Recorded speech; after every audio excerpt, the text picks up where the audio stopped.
Et là, c'est l'histoire de Noah Potoven, une adolescente de 17 ans qui a été euthanasiée en toute légalité. Oui, absolument. C'est vraiment...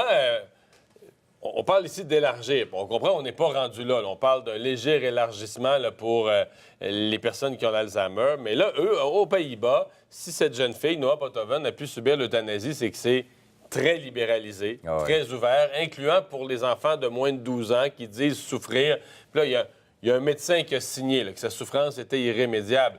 Mais la jeune fille n'avait pas de problème de santé physique comme mental. telle.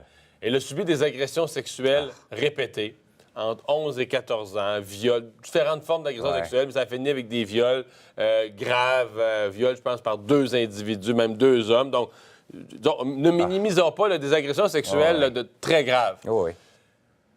Mais quand même, bon, là, de ça, elle a souffert de syndrome dépressif à répétition, dépression profonde, anorexie, au point où elle a réussi à faire signer par un médecin que sa souffrance était irrémédiable.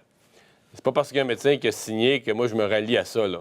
Franchement, je ne pense pas que la souffrance d'un enfant de 17 ans, d'une adolescente de 17 ans, soit irrémédiable. Je pense pas qu'on puisse dire à cet âge-là que si la société t'offre le support, l'aide psychologique, sous toutes ces formes, là, que tu pourras plus jamais dans ta vie revivre des beaux moments. Tu sais, il y a plein d'exemples de gens qui ont vécu...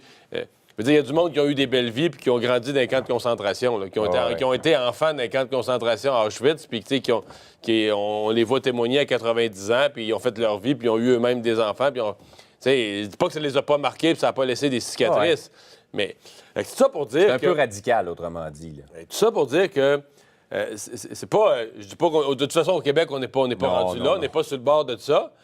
Mais c'est quand même une espèce de rappel à dire, regardez, si on regarde dans d'autres pays qui ont élargi l'aide médicale à mourir, élargi plusieurs fois, voici jusqu'où ça a pu les conduire.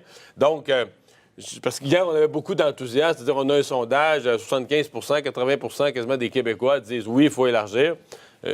Dans le cas de l'Alzheimer, je suis plutôt sensible à ça. Ouais. Mais je dis, c'est quand même un débat qu'il faut prendre très au sérieux, puis voir jusqu'où dans d'autres pays ça a poussé. Parce que ça, moi, personnellement, je pense encore que, tu sais, au Québec, là, une jeune de 17 ans qui serait dans cette situation-là, on aurait la politique exactement inverse. Là. On dirait, il faut tout faire pour éviter qu'elle ne s'enlève la vie, qu'elle ne commette, qu'on la laisse tomber, ou qu'elle n'ait pas les ressources, ou qu'elle n'ait pas l'aide psychologique, qu'à cause de ça, elle commette l'irréparable.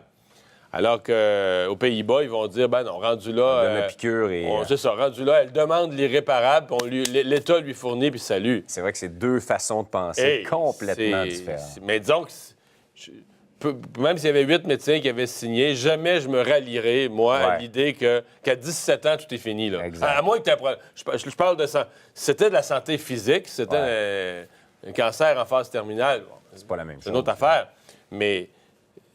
de la souffrance comme ça, je veux dire, l'humanité est pleine d'exemples de gens qui pensaient à 17 ans, qui avaient vu le bout du bout, puis qui ont remonté, là. Comme tu disais, qui ont fait des belles vies malgré tout, qui ont passé à travers cette épreuve-là. Hey Mario, on te retrouve à 10h. Oui. Salut. Au revoir.